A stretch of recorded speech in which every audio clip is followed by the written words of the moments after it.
From the East and the West, you've heard others, but now you've tuned into the best. This is a Prime Wave Media production.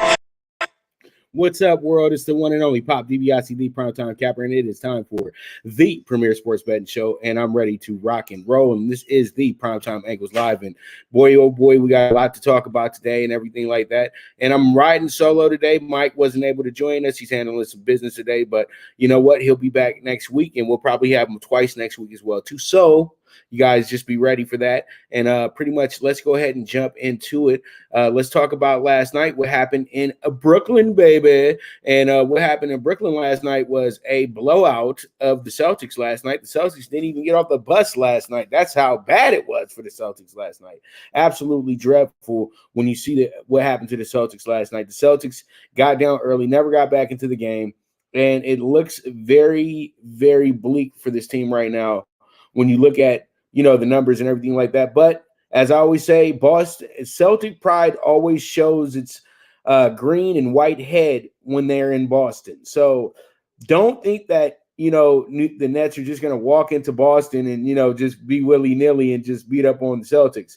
No, they're going to at least fight, hopefully, just a little bit. But the Nets are looking like a super team right now. This matchup looks like a mismatch. Come on, you had 71 points scored in the first half yesterday by this team. They had over 30 points in the first three quarters of the game. They took a break by the time they got to the fourth quarter, and just pretty much it just was not the game that you would picture for, you know, the Celtics. You would think that they could bounce back in this one and find themselves in a position to win the game, but it just didn't work out like that. So pretty much the Celtics right now, they have to put themselves in position to really try to, you know, just muster a win. And once you get that win, you'll be fine. But, you know, it's going to be tough, man, because they had a good effort from the starting five last night. It just wasn't enough. Jason Tatum got poked in the eye, but he was already struggling before he got poked in the eye anyway. And then the bench they didn't get anybody off the bench that stepped it up the way that they should.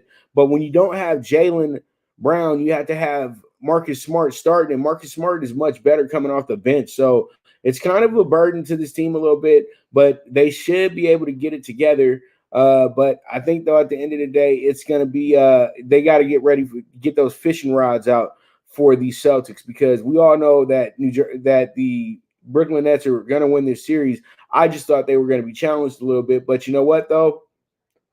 Celtics didn't get the memo, or the Celtics are just so shorthanded that this feat is impossible to beat a team that was set up to win a championship, not just show up in the playoffs. So, you know, pretty much there it is. Nets go ahead and get the big win there, and pretty much we will move on. And you know what happened last night? The Clippers absolutely disappointed again last night. They look out of sync, and they are going to a dark place right now. And as I said to you guys before, you know, Leonard can opt out this summer, and Leonard was the big catch for this team. But ever since Leonard was signed, there's been a lot of controversy around that, and pretty much the pressure was on from day one. And, you know, there's a lot of things around, you know, what promises they made to Leonard and what they did to get him on their team and all that good stuff. And then they're not showing up on their end. You know, that guy plays hard basketball every night. And then he has a bunch of guys with him that may show up. And that's the biggest problem of them all. I think that Paul George thinks too much when he's in the playoff situation or in the crunch situation, and that's why he hasn't been as effective as he should be. And then, you know, Kawhi's only one man, dude. So it's going to be tough on him to carry the whole burden. But there's three other guys on that team that just you can't even name them right now. You know what I mean? Because the thing is, all you think about is PG-13 and Kawhi. And when you think about the Lakers, you got 6, 7, 8 guys that you can mention. So you see the difference in how things are rolling. Even though the Clippers do have immense talent, it's just tough for this team to move forward. I don't know. Are they cursed? Probably so. Are they, a little bit overzealous in what the potential they felt they had? I would think so. And I just truly do think that when we get to the summertime, when we get to the meat of offseason, the Clippers are going to blow this thing up because they're going to figure out a way to try to keep Kawhi, but they're going to have to listen to him when he says, who he wants on the team and who he doesn't want on the team. So it is what it is at the end of the day. You're going to kind of have to nurse Kobe this thing a little bit, but the series isn't all the way over yet. You can't just say the series, you can't just sit up here and act like, it's just all said and done. But when you come to somebody's home court and you beat them twice, the way that the Mavs did, this is setting up for a sweep, in my opinion, to be honest with you. Because when they get back to Dallas, the Dallas crowd is going to be so loud and so passionate, this could affect the Clippers as well, too. And the Clippers haven't been put in a position like this either. And I told you guys when we did the playoff series prices to go ahead and bet the Mavs at 3-1, I told you guys what to do. What did we do? We cashed out a plus 200 on Saturday. If you guys bet them last night, you got another plus 200 on the Mavs last night as well, too. So they are lining up your pockets right now because they are meant to win this series, and that's it, and that's all. All right, so let's go ahead and talk about Julio Jones. Julio Jones is looking like he is going to be headed out of Atlanta. And I told you guys last year on NFL Bet Exchange when Atlanta gets to the offseason, the best bet for them is to get Julio Jones off their payroll. Because the thing is, Julio Jones is a great receiver, but he's a little bit past his prime. Not in the sense to where he's not going to be any good. It's just that his time in Atlanta is up. Atlanta went and drafted Riley last year. Riley became their lead receiver and was absolutely amazing, looking like he's a top 5 route runner in the league, and he has the deceptiveness to really, be big time for Atlanta for years to come. And then by getting the kid from Florida, that pretty much was the writing on the wall that, okay, we have ourselves a stellar tight end who's the same size as Julio, and we're going to be able to stretch him out in all types of different positions and have him be a killer straight up. And so pretty much it is what it is at the end of the day. And hey, I'm going to tell you like this. It's going to be a very, very fun offseason when you look at it. Because when you look at the top 5 landing spots for Julio, I have it right here. When you look at the top 5 landing spots for Julio, I would say the Ravens is number 5 because Lamar Jackson will have himself a good vet, a premier receiver, a guy that can be a long ball threat, and a guy that can help him out in key situations, with some good knowledge of the game that he already has. He's been to a Super Bowl. He understands exactly what it takes to get to that point of, the season. So you need a guy like this in Jackson's ears. So we'll see how it goes, see how it shakes out, see if the Ravens want to go ahead and, kind of jump into the future a little bit and try to get themselves Julio Jones. Now, the Chargers, if they want to make a big splash and want to sell some more tickets, I would say that you should go in and try to get Julio Jones. And I think Julio Jones will be very accepting to play in Los Angeles and play in the best stadium in the world, SoFi Stadium, and playing with a quarterback who is seen as one of the top 3 young quarterbacks in the league today, and pretty much be his mentor in a sense as well too, and help him get over the top, because he would have a great teammate in Keenan Allen, and this would be something that could be spectacular for the Chargers. If you're their general manager, you have to think and you got to have vision, and I think that this guy can be a part of the vision if you want to make a true playoff push with your team. Then the Raiders. The Raiders are always going to be brought up when superstars are on the trading block. This is just a Raider thing to do. And will the Raiders be willing to give up future picks to get Julio Jones to have him complement Derek Carr, to have themselves a face at the wide receiver position and not a potential great wide receiver like Henry Ruggs, who's out of Alabama, who's still very unproven, even though he had some really good games and some really good catches, especially the buzzer beater against New York last year. So, once again, Julio Jones would be a great asset to that receiver room, and he'd be a great asset to Derek Carr because he would have a wide receiver that has been to the biggest point of your NFL career, the Super Bowl. Even though they didn't win, Julio was still in the game, still a factor in that season. Helped Matt Ryan get the MVP that year as well, too. So why not? You can help Derek Carr get the MVP this year, and both of you guys can have a redemption story. But will the Raiders budge and try to make a move like that?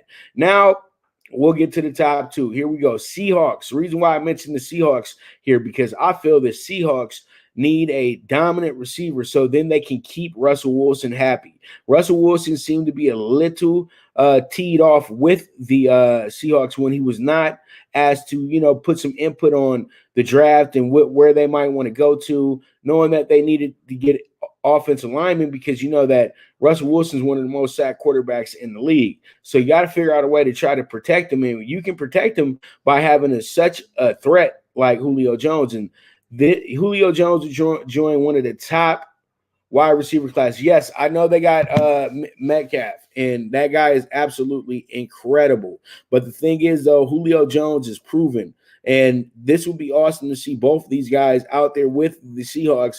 And this will put the Seahawks over the top. And this will probably put them as the number one team in the NFC. Yeah, pretty bold, but I think that they could be the number one team in the NFC if they were able to get Julio Jones to be on their roster in the coming weeks. Now, I put San Francisco as number one. San Francisco needs a blockbuster type receiver. You got to have a guy that can shake, rattle, and roll. And Julio Jones has had really good games against the 49ers as well, too. I would feel that this would be a great move for the 49ers if they were able to pick up Julio Jones and, make it to where, hey, we got Julio now. We got Jimmy G has no excuse. You would be able to line him up with Deebo Samuel as well, too. But at the end of the day, you have yourself a marquee receiver to lean on, and this could help the San Francisco team that if they were not injured last year would have been one of the better teams in the NFL. And I'm not a San Francisco 49er fan or anything like that. It's just the truth because that team was so good that went to the Super Bowl the year before. And you know that they brought back literally like 90% of the players, but wound up having about 40-50% of those players get hurt as well, too, during the season. They didn't even have Jimmy G most of the year. So at the end of the day, if San Francisco can stay healthy, they can and pick up Julio Jones, sky's the limit for this team as well, too. But I think that when it comes down to it, either the Niners or the Seahawks could benefit the most from having Julio Jones. You know what I mean? But I add in the Raiders, Chargers, and Ravens because I know their quarterback situation can really fit what Julio's trying to do. So with that, let's go ahead and check out our buddies over at hatclub.com. You guys go ahead and get yourself that drip, that all those clean hats and all that good looking, all those good looking logos and everything on there. You can get yourself commemorative hats in different colors. They got an awesome lemonade cap, pink lemonade as well too. That's what it's called. That's a pretty cool, dope hat and everything like that. But if Father's Day is right around the corner, so you guys can use the show link. Anything over $50 or better, you guys can get 10% off on that deal, and you guys will find yourself, looking real good because Hat Club is that wave. I'm telling you right now. So with that, we will be right back with the premier sports betting show, the Primetime Angles Live with the one and only Pop DiBiase, the Primetime Capper. Good News Only Racing Club, led by the legendary Doug O'Neill, the trainer of 2 Kentucky Derby winners, and I'll have another in Nyquist. Also trained 2-time Breeders' Cup champ Golden Sense, who are just a part of a long list of thoroughbred champions trained by Doug O'Neill. The Good News Only Racing Club has a young core of horses to look out for in Dennis's Celery, Irish Heatwave, and Notre Dame, just to name a few. Win the day every day with the Good News Only Racing Club, a proud sponsor of the NFL Bet Exchange. From the East and the West, you've heard others, but now you've tuned into the best. This is a Prime Wave Media production.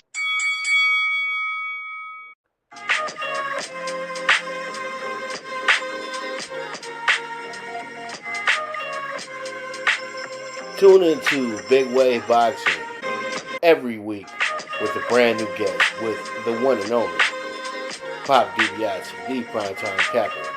getting the best boxing stories, best boxing angles, and the truth when it all comes down to the sweet science. Tune in to Big Wave Boxing on the Prime Wave Media channel on YouTube.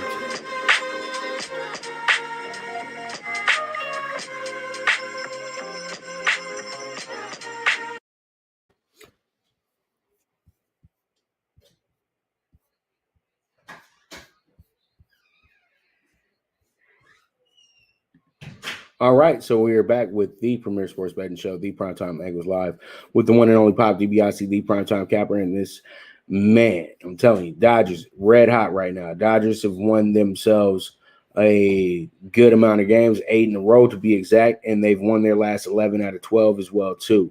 The Dodgers come in here very dominant today, and they dominated Greinke as well too. A lot of people ask me like, so should I take Houston tonight? The Dodgers are due for a loss. I said not when Zach Greinke's on the mound. The Dodgers know Zach Greinke better than Zach Greinke knows himself. They absolutely did what they always do to Zach Greinke, and that's annihilate him.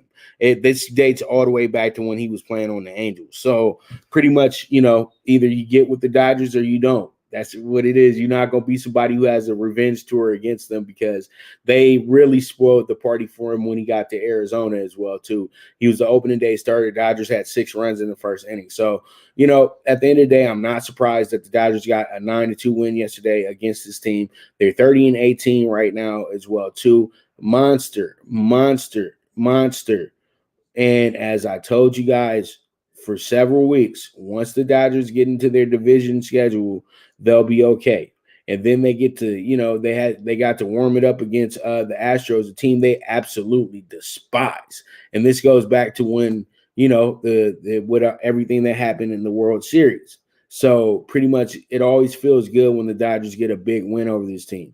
So when I look at this, you got the starting pitchers, Trevor Bauer going against Luis Garcia. Luis Garcia is 2-3 with an ERA at 3.38. Then you have Trevor Bauer, who's 5-2 with an ERA of 1.98. So this is going to wind up being a good little duel between pitchers, but I think that your money has to be on Bauer because Bauer is playing lights out right now, and this is the type of game where he'll want to step it up to that level that he knows how to get to, that Cy Young level. So we'll see how it goes, see how it shakes out. The Dodgers have themselves a little bit of a tough game tonight, but I think that they can go ahead and handle their business as well too. And if not, just get ready for San Francisco tomorrow for that 4-game set and get it popping and everything like that. So take care of that, and we'll see how it goes. Trevor Bauer tonight on the mound. And hopefully everything works out for Dodger bettors tonight and Dodger fans, but we will have to see. All right, so let's go ahead and jump into the games. We have ourselves this is about a 6:30 game back east. This is going to be the Cubs and the Pirates. The Cubs and Pirates coming in here, as you guys know, old rivals from way back. Both these teams been around for a very long time, but they hold it down here in the NL Central, and we got Trevor Williams on the mound for the Cubs. You got Will Crowe on the mound for the Pirates. So when you look at this, you got a Chicago team coming here as a -130, and then you have the Pirates coming in here as +105. The way that I see this game is I feel like this can wind up being a really good spot for the better pitcher. You know what I mean? And we don't know who the better pitcher is going to be until the game starts because both these guys have some shaky ERA. So we'll see how it goes, see how it shakes out. I'm looking at maybe possibly doing an under here, even though these guys are not looking too good, on ERA. That means absolutely nothing. We can have a whole bunch of ground balls today or some really good pitching and wind up with this game going under. And I think that this is going to be an over bet by a lot of bettors. So I like the under 8.5 just to be kind of, sneaky a little bit. You know what I mean? So we move on and let's go ahead and talk about the Braves and the Red Sox. And no, that's not the Sox, but you get it. So pretty much we have the Braves -105, and then we have the Red Sox +130. And this should be something that's going to be very, very good to us. So I like the way that the Braves are coming in here, but I think the Red Sox behind Pavetta today are going to wind up getting themselves a nice little win and everything like that. And then we'll just be able to go from there. So pretty much this one right here is going to be the Braves, Red Sox And I say to this one, let's play the spread on the Red Sox. You're going to get a lot of value here, and we'll see how it goes. Then we move on to the Indians and the Tigers. The Indians got a good win yesterday, 4-1 over the Tigers. Today they come into this game looking to get another win because they won on Monday as well, 6-5. I'm looking at it right now. I think that they do have the better starter here. And I think that this is good value for you here because the Indians should be a bigger favorite than this. But, there's always a trick to this as well, too. So, you know what? Sometimes you might be walking to a booby trap, but you just got to go ahead and see where it's going to go. So I'm going to go ahead and take the minus 125, and I'm just going to go from there. All right, so pretty much we move on, and we have ourselves the Rockies and the Mets. The Rockies coming into this game plus 115 today. The Mets are minus 140, and the Mets have themselves a very, very good pitcher on the mound, and Marcus Stroman today. So this game will wind up being a good one, man, in my opinion. But I think the Rockies pull out a victory. They got German Marquez on the mound, who's 56 strikeouts, over 30 walks. And, German Marquez is going to be a big commodity on the trade market. So a lot of people need to get ready for, a big move for him and everything like that. So I like what I'm seeing here, and I think that everything should work out in a very good fashion for us today. And I like the Rockies to win this game with the plus 115. It will go higher than this because a lot of people will be betting the Mets at the right before the first pitch because, they're going to think that the Mets are going to be that team and be that just flatten them, but I don't see that happening. I think the Rockies walk out of Citi Field with winning 2 out of 3 here. So we'll see how it shakes out. We'll see how it goes. We get into the Royals and the Rays. The Royals actually won yesterday as a plus 180. This spread has went down immensely. But the Royals sitting at plus 180. You got the Rays at minus 225. As you know, today Tampa has Tyler Glasnow on the mound, who's one of their better pitchers as well, too. And he's somebody that they are very, very high on. So we're going to see how this one goes, see how it shakes out. But Kansas City got the big upset yesterday and possibly can do the same thing today. Mike Minor is always known to come out and kind of be tricky. When people think that he's going to probably get beat up in a game, he winds up having a really good one. But his last time out, he gave up 10 hits and 4 earned runs, but he struck out 8 as well, too. So, Mike Minor is going to throw a lot of strikes, and that's something that is very helpful for the Royals. But Tyler Glasnow knows how to dominate, throwing speed, throwing junk, throwing speed, doing it all. So when I look at this one, I feel like the over is going to happen in this game because, as I just told you guys, Mike Minor is a pitch to contact pitcher. So this should work out very well for the Rays. We'll see how it checks out. We'll see how it goes. And let's get to our final game. And this is probably the best matchup of the day, the Padres and the Brewers. The Padres coming in here as a minus 140 favorite today. And I think that this is rightfully so. But at the end of the day, though, I think the Brewers will be right here in the thick of things. And I like the Brewers with the plus 1-5 on the spread, and I think they keep this game close. I think it becomes a one-run game, so we'll see how it goes, see how it shakes out. They do have Paddock on the mound for the Padres while you're throwing out Eric Lauer from Milwaukee, but Eric Lauer is really good. He's 16 strikeouts over 2 walks, 1-1 on the season, 2.81 ERA. But I think that this winds up being kind of a hit fest a little bit, and they surprise the bettors because I know that everybody's going to be running to the under in this game, but they are playing at Miller Park, which is a hitter-friendly park. So that's why you always have to look at a chance to get the over. So pretty much with that, you guys go ahead and check out Stacy Adams, and you guys will be able to get yourself 10% off using that code. You guys will be able to get yourself some nice fancy wear for any event that you're going to. Also, once again, Father's Day. You guys can go ahead and go to stacyadams.com, use that link, and get your father something really, really dope. So think about dad. Think about pops. That's all I can say. Think about your pops right now. And possibly you can go ahead and get your pops dripped up. So we'll see if you'll do that.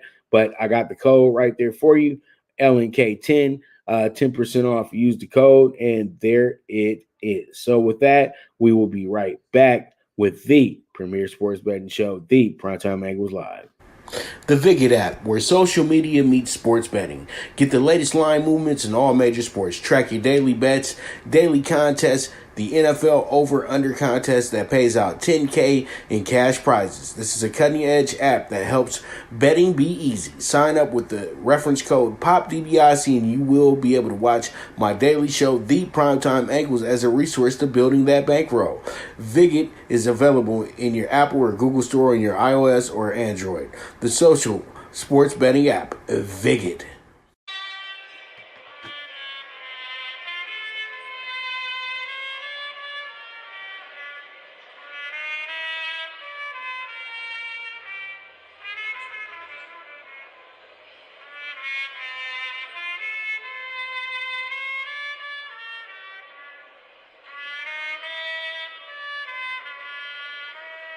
From the East and the West, you've heard others, but now you've tuned into the best.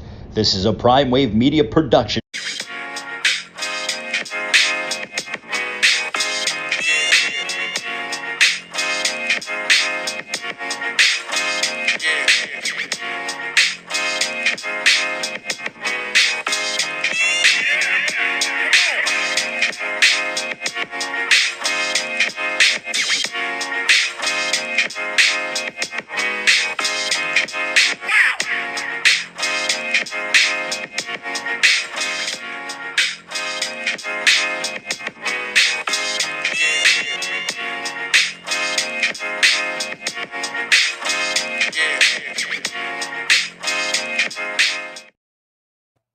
All right, we are back with the premier sports betting show, The Primetime Angles, live with the one and only Pop DiBiase, the Primetime Capper. And boy, oh boy, it's time to get into the NBA. And let's go ahead and get into the state of the Lakers. And with the state of the Lakers, we have ourselves a team that's just on the A game right now. I told people that don't worry about the Lakers. They've won championships here. You got champions here with LeBron. You know what I mean?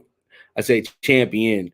But, AD is a champion as well, too. Caruso is a champion as well, too. Kuzma's a champion as well, too. But you get my point. These guys have been in the fire. These guys have been in the tough games that you're supposed to lose, but you win the game. So everybody had this big worry about AD, but there was nothing to worry about with AD at the end of the day. Seriously, there was nothing at all to worry about with this man because he went off last night, 34 points, 10 rebounds, 7 assists. LeBron James chips in 23 points, 4 rebounds, 9 assists. Schroeder was huge last night, 24 points, 3 rebounds, 3 assists. And Drummond was huge as well, too, with the 12 rebounds and adding in 15 points himself.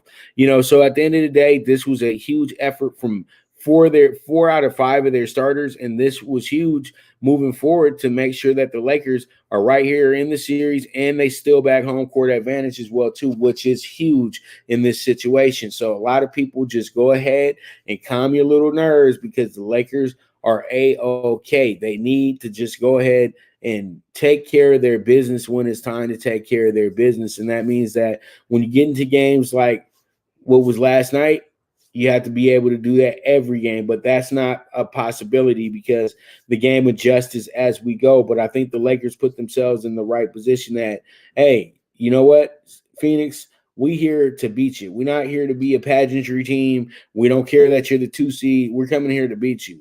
And yes, they did get the first game, but that was an adrenaline game. They hadn't had a playoff game in like nearly a decade. So it's understandable that this team was so excited because Phoenix was really casted off as one of the redheaded stepchilds of the NBA for some time now. Now they're back. They got big Valley presentations and things like that. So people understand that it's not a game when it comes down to the Phoenix Suns. But all in all, the Lakers didn't care about all that. The Lakers went in there, handled their business, and went right back home. That's exactly what professionals do. So they got themselves a big win last night. They win that game by 7 points. Also, I gave my clients over 106 last night. So they definitely hit that ticket fairly easily. And that game was over very quickly as well, too. Not because it was a blowout. It was just because there was a lot of great gameplay going on within that game as well, too. So we'll see how it goes. We'll see how it shakes out on Saturday or Friday.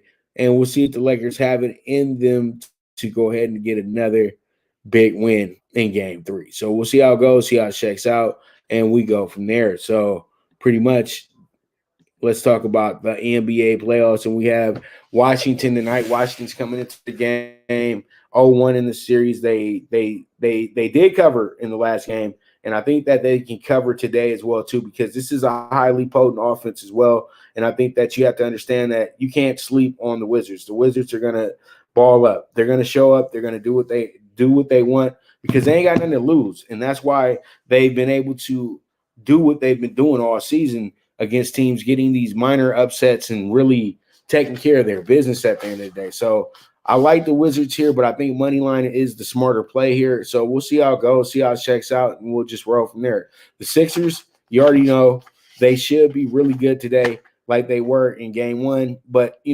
Philly has a lot of slippage to it. It doesn't matter who the coach is. It's just how the culture is. So it is what it is at the end of the day.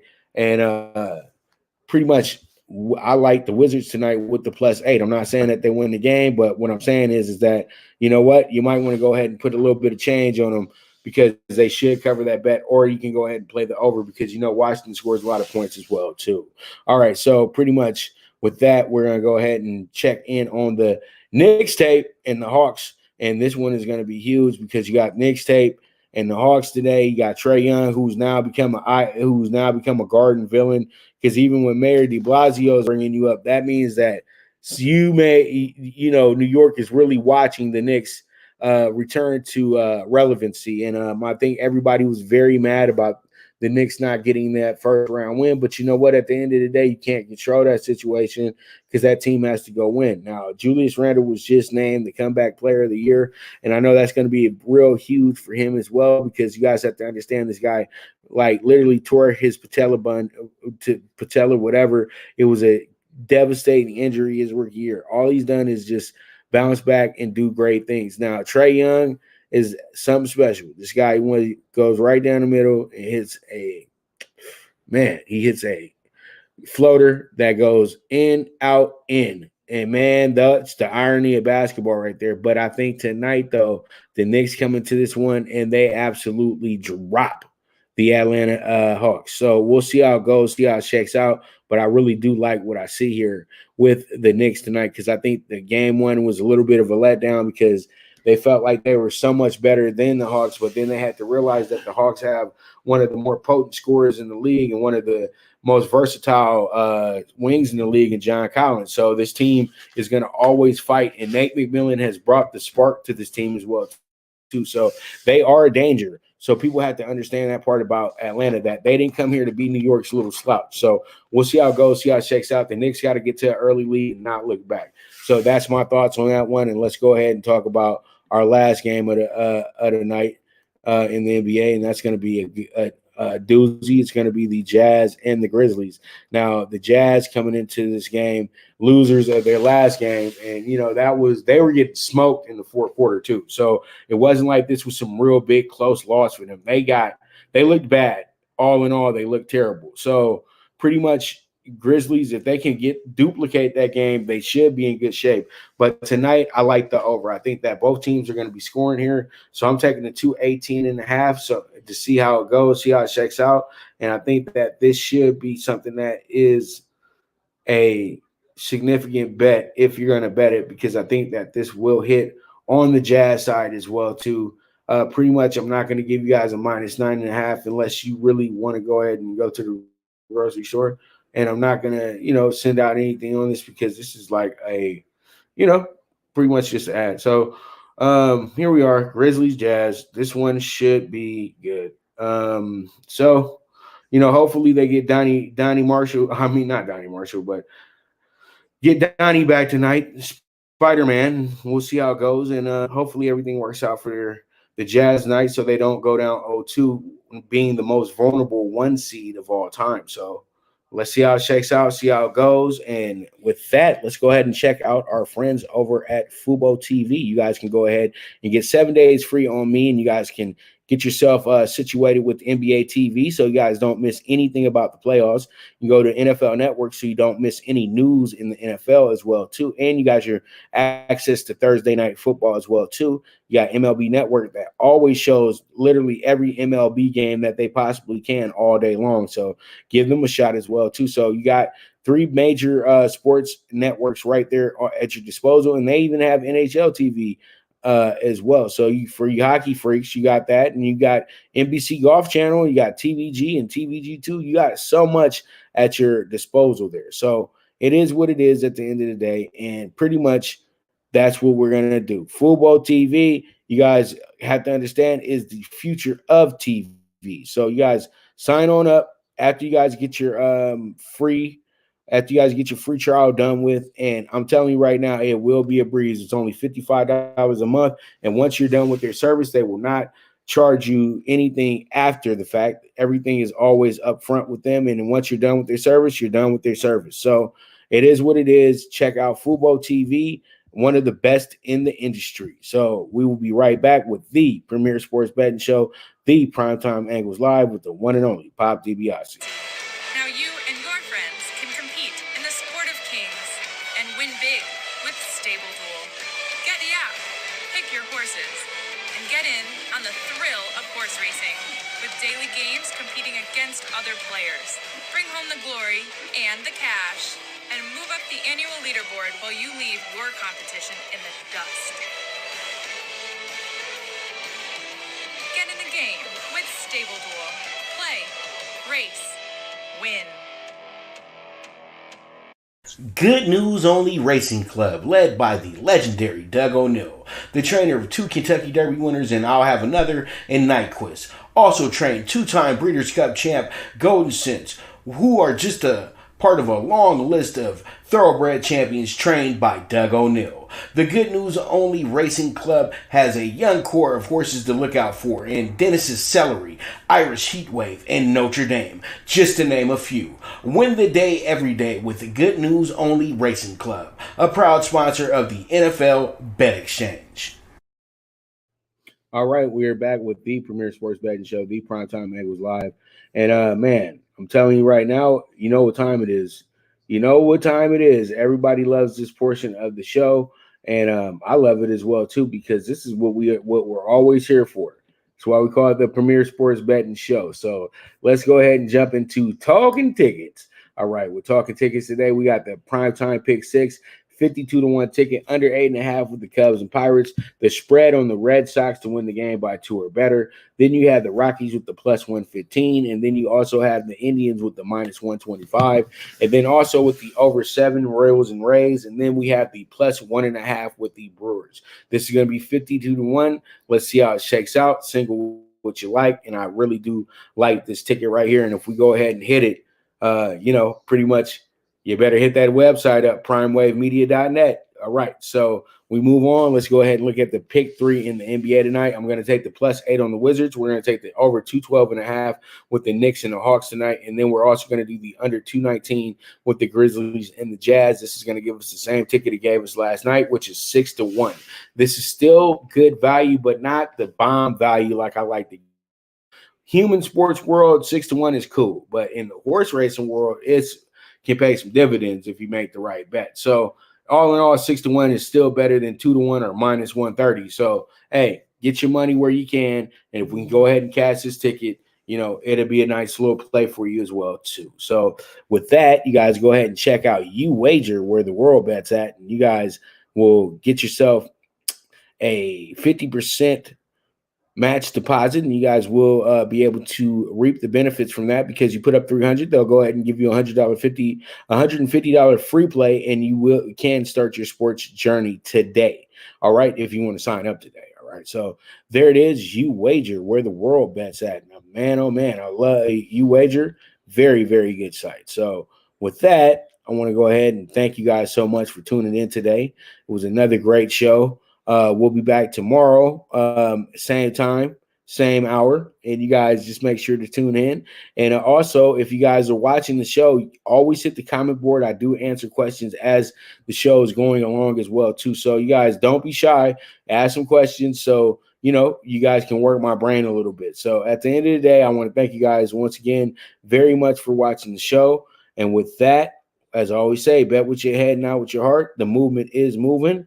And this is the premier sports betting show, the Primetime Angles Live, with the one and only Pop DiBiase, the Primetime Capper. And I'll be right back at you tomorrow. But right now, I am gone.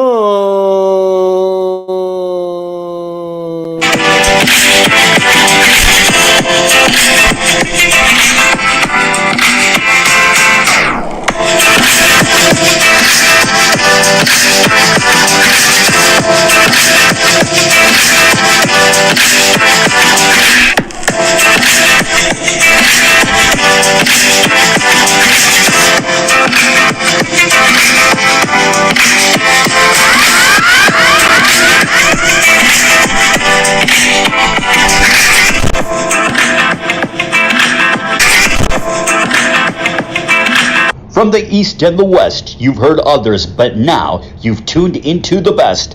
This is a Prime Wave Media production.